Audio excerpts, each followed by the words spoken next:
Before we get started with this video, I want to let you guys know about my Discord server. We're talking college basketball live games, just college basketball in general, bracketology, Q&As, all that stuff. Hit the link in the description to join the Super Celtic 24 Discord server. Sup guys, it's Alex here, and welcome to another edition of the Bracketology update. This one is for February 22nd. This is a Tuesday. It is Super Tuesday. It is the weekday of Tuesday on 2/22/22. So how about that? We made it. We made it Super Tuesday, but the top 16 seeds did get revealed this weekend, and there was a pretty big surprise. The selection committee had Baylor at number 5. I was like, really? I mean, Baylor, if you want to say they're a 2 seed, I'd put them at the back end 2. High end 3 is probably the lowest that I put them right now, but at 5? I don't know about that. So they ended up following that with a loss to Texas Tech on Saturday. And then last night, they were on the road against Oklahoma State, and they almost lost. They went to overtime, and Oklahoma State, I think, is only like 14-10, something like that this year. I mean, they're ineligible for the tournament either way, but not what you're looking for at Baylor here on February 22nd. We are nearing the end of the regular season. Most teams only have about 4 or 5 games left in the season. And then, of course, we got to talk about that Michigan game with what happened afterward with Wisconsin calling a late timeout when the game was already over. Juwan Howard not finding that very funny. Talking it over with Greg Gard, and then ultimately putting his hands on a Wisconsin assistant coach. It wasn't a pure punch, but it was definitely shoving them and setting a horrible example there. You can't do that as a coach. I agree with this suspension for the rest of the regular season. Howard does have kind of a history with it, but it's anything too serious. I think a 5-game suspension throughout the rest of the regular season was appropriate. He doesn't deserve to get fired or anything like that. Like some things I was seeing online, he did deserve a punishment, but I think 5 games is appropriate for him. But anyway, getting back to the bracketology here, before we get into it, I want to bring up the NCAA tournament ticket giveaway that I'm doing. If we hit 7,777 subscribers by the time the tournament comes out, March 13th, and we will be giving away an NCAA tournament ticket. First round matchup. All you have to do to enter is subscribe to the channel, turn those post notifications on, take a screenshot, send that over to @AlexPrice24 on Instagram, and you'll be entered. I'll send you a confirmation text whenever I get it. But I think this is maybe the 4th or 5th year that I've done this, and it's always been kind of a fun thing that happens. Usually get about 100 or so entries every year, so it's interesting to kind of see how that goes, how many people enter. But yeah, go ahead and enter the subscriber giveaway. More details will be in the description below. Taking a look here at the bracket watch, top overall seed is Gonzaga. It probably will just be Gonzaga for the rest of the season. I don't see them losing that top overall seed line before the time that the tournament comes around. First team out is SMU, and then the last team in is San Diego State, which if you read Joe Lunardi's little blurb there, kind of takeaways from the bracket reveal, is that even though Kentucky went on the road to Kansas, the committee thought that Kansas's resume outside of that was better than Kentucky, so one thing to consider there. And then another mention of the Texas Tech Raiders there, but of course that came out after the selection show was revealed. Taking a look on the bubble, last 4 byes are Miami, North Carolina, Creighton, and San Francisco. Last 4 in are Michigan, who actually moved up a little bit this weekend, even though they lost, just with the results of other teams that had happened. But we'll kind of see how that team responds to Howard being out for the remaining 5 games. Then Indiana, I think they've lost I want to say 5 out of the last 7, 6 out of the last 7, something like that. I do think that Indiana's a tournament team, but they don't have that quality win here lately. They need to go get a win at some point over some quality team. It can't be like Northwestern or Nebraska in the Big Ten. They got to go be impressive. Then we have Memphis and San Diego State. First 4 out are SMU, BYU, who I haven't been believing in, Oklahoma, who is now 14-13. If they lose tonight, I think they play Texas Tech. I'm not 100% sure on that. But if they lose that game, they're going to have a 500 record. That team has just been falling down the map recently. I mean, they made it up to a 6 or a 7 seed at one point. And then we have Dayton making their way up to the first 4 out list. Then the next 4 out are Florida after that huge road win, or not, the huge home win, I should say. Either way, it's a huge win over Auburn for their tournament chances. Then we have Kansas State, Oregon, and St. Bonaventure. So then as I do, before we get into our bracketologies, let's take a look here at the movement, which I will be going to the Indianapolis first round site, so we'll get to that here in a second. But we have Colorado State down to an 8, UCLA down to a 4, Creighton up to an 11, Wisconsin up to a 3 after that win over Michigan. And we have Boise State up to a 7, North Carolina up to a 10. Then if we take a look over there at the South Regional, we have Wyoming down to a 9, Texas down to a 5, Chattanooga down to a 13. Loyola Chicago, another loss this weekend. I think that one was to Drake. They are starting to get in trouble if they don't get that automatic bid, which they do right now.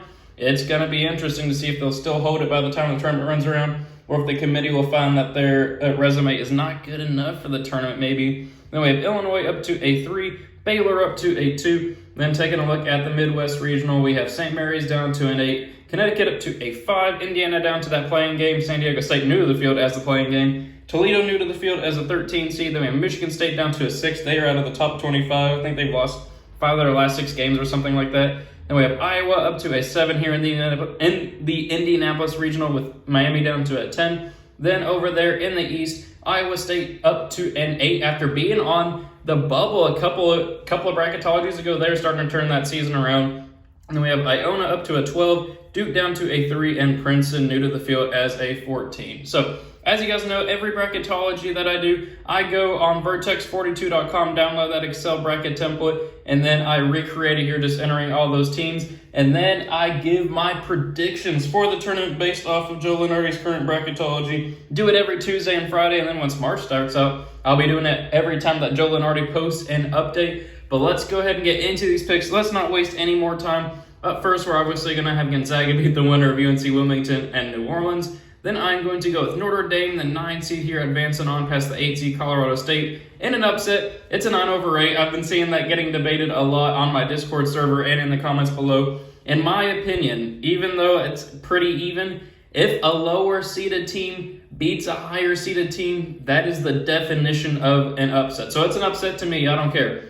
And then, speaking of an upset, though, I'm going to go with a pure upset here and go with North Texas beating Alabama. Alabama gave Kentucky a run for their money in the first half, but they were not able to defeat the Kentucky Wildcats without Ty Washington, without Severe Wheeler, their top 2 point guards. They can catch fire and beat anybody at any point, but if they don't catch fire, they can also lose to anybody, as they evidenced against Georgia and Iona earlier this year. I think North Texas can pull off the victory. Then we're going to go with UCLA beating South Dakota State. Creighton falling to USC there. I think that USC is going to win, and then Wisconsin will beat New Mexico State. North Carolina will pull off the 10/7 upset over Boise State, and then Texas Tech will beat Long Beach State. Then for a spot in the Sweet 16, we got Gonzaga advancing on past Notre Dame, UCLA moving on past North Texas. Then we are going to go with Wisconsin moving on past USC, and then Texas Tech over North Carolina. Then for a spot in the Elite Eight, we got Gonzaga beating UCLA in a rematch of that crazy Final Four game from last year. Then Texas Tech will beat Wisconsin. But then for a spot in the Final Four, as much as I want to pick Texas Tech to advance there, I just don't see it happening. I got Gonzaga advancing on to the Final Four. So then before we get into this next regional here, we got to pick the two-word food item for today. We are going to go with an Oreo Blizzard. I just had Dairy Queen, just got myself a mint cookie jar. Feeling good about that. But if you're watching this video, comment Oreo Blizzard at this point, and I'll see who's actually watching this video, not just skipping to the end to see who I pick to win my national championship. But going back into the bracket here, let's go with Auburn advancing on past the winner of that playing game. Iowa State, I think, could beat Wake Forest. Then we're going to go with Ohio State beating Iona, though Rick Pitino could make some noise there. You never know. Providence, I think, will beat Vermont. Then we're going to go with Arkansas here advancing on past the winner of Michigan and Memphis, which I think would beat Michigan. Then we're going to be having Duke beating Princeton, Marquette over TCU, and then we're also going to have Purdue over Colgate. So no upsets in that first matchup. I just maybe Vermont a 13/4, and then maybe Iona over Ohio State, but maybe I just don't see it happening right now. We're going to go with Auburn advancing on past Iowa State. Then Ohio State, I do think, can beat Providence there in a 5/4 victory. Then I am going to go with an upset pick here. I am going to go with the Arkansas Razorbacks pulling off the humongous upset over Duke. Duke, I do think, is a title favorite this year, but why not have some fun with the bracketology? Duke hasn't really been looking like themselves recently, and Arkansas has been picking up some quality victories. I got the 6/3 upset. And they're going to go with Purdue advancing on past Marquette.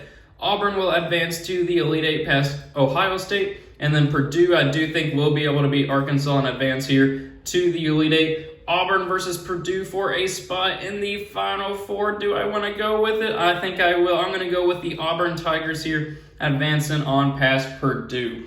So then if we go to the bottom right regional here, we'll switch it around. Kansas will end up beating Cleveland State. Then we're going to go with Murray State here, advancing on past St. Mary's. UConn, I'll finally pick them to win an NCAA tournament game. I can't remember the last time I picked them in the Bracketology. I think Indiana beat San Diego State, but then falls to Connecticut. Then Toledo, 13-4 upset. I got them advancing on past Houston. Houston is back on the right track, but they had almost lost again to, I want to say it was Wichita State maybe over the weekend. I think they went to overtime with whoever they played. But Houston has not been looking like themselves recently. I got Toledo pulling off the 13-4.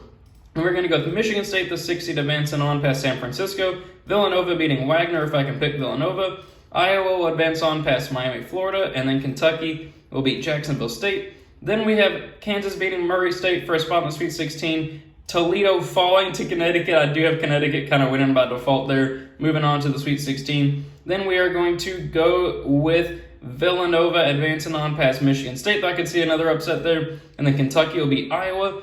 Then for a spot in the Sweet 16, we got Kansas moving on past Connecticut, Kentucky moving on past Villanova, then in a rematch of what happened earlier this year where Kentucky went on Kansas's floor and absolutely destroyed them. I got Kentucky pulling off the victory yet again. I have Kentucky moving on to my Final Four. So then the last region here, we are going to have Arizona advancing on past Longwood. Then Seton Hall, I do think, will fall to Wyoming, pulling off another upset there in a 9-8. Then Texas, I think, can beat Davidson. Tennessee will beat Chattanooga. Then we're going to go with LSU over Loyola Chicago and Illinois advancing on past Texas State.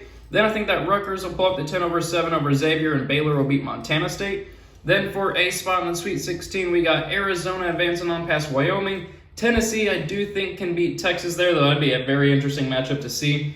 Illinois, I think, will beat LSU. And then I'm going to go with an upset pick here. I'm going to go with the hot team of Rutgers. They did finally lose to Purdue over the weekend, but they have beaten some quality opponents over the past month or so. And as you heard at the beginning of the video, Baylor has kind of been struggling as of lately. They lost Chomla for the rest of the season. Their depth will be tested.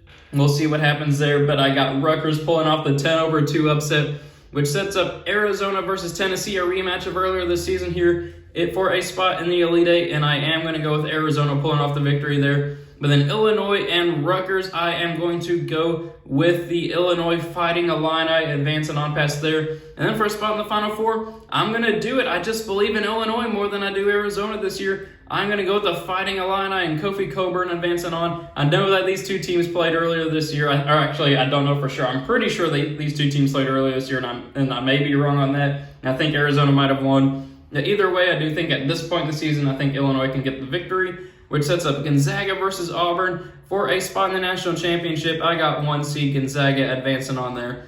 And then we have 3 seed Illinois versus 2 seed Kentucky for a spot in the national championship, and I got my Kentucky Wildcats. But then for the national championship, if fully healthy, I think Kentucky wins this game. But right now, Ty Washington's been kind of in and out of the lineup based off of injury.